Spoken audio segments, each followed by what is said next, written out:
हा प्रत्येक क्षण अगदी नजरेत टिपण्यासारखा आहे, कारण प्रत्येक क्षणामध्ये प्रत्येक जण हेच वाट बघतोय की या दोघांची भेट कधी होते। आतापर्यंत या सोहळ्यासाठी जी काही चर्चा झालेली आहे ती दोन्ही पक्षांच्या काही महत्त्वाच्या पदाधिकाऱ्यांमध्ये झाली आहे, त्यांच्यामध्येच संवाद झालेला आहे। आज थेट या सोहळ्याच्या दिवशी हे दोनही महत्त्वाचे नेते एकत्र येत आहेत, एकमेकांना भेटणार आहे। त्यामुळे आता या दोघांची मतं नेमकी काय असतात हे बघणं देखील अतिशय महत्त्वाचं असणार आहे, कारण आज कुठला झेंडा नाही आहे, अजेंडा केवळ मराठीचा आहे आणि मराठीच्या अजेंडा संदर्भात दोन्ही भावांचं काय म्हणणं असतं हे बघणं अतिशय महत्त्वाचं असेल।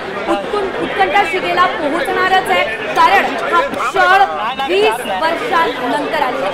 अगदी बरोबर आहे, 20 वर्षांनंतर राज ठाकरे आणि उद्धव ठाकरे हे दोघेही मंचावर इतक्या मोठ्या प्रमाणात मराठी माणसाच्या साक्षीनं एकत्र येताना दिसतील, एकमेकांसोबत बोलताना दिसतील, हस्तांदोलन करताना दिसतील आणि कदाचित एकमेकांना मिठीत घेताना दिसतील। मराठी माणसाच्या भल्यासाठी हिंदी सक्तीला विरोध करत हे दोघेही भाऊ एकत्र येताना दिसतात। मनजुली हे या आधीच संजय राऊत यांनी सांगितलं होतं, आता राजकीय दृष्ट्या हे दोघे एकत्र येणार का याची चर्चा सुरू आहे। तर याबाबत आज तरी चर्चा दोघांकडून होणार नाहीये किंवा भाष्य सुद्धा होणार नाही। आज केवळ आणि केवळ मराठीचा अजेंडा असेल, तर या मराठीचा अजेंडा मांडण्यासाठी आणि मराठी महाराष्ट्रात केवळ आणि केवळ मराठीच बोलली जावी यासाठी म्हणून राज ठाकरे उद्धव ठाकरे नरे डोंग परिसरात मराठी माणसाला एकत्र यावं असं सांगत आज स्वतः इथे दाखल झालेले।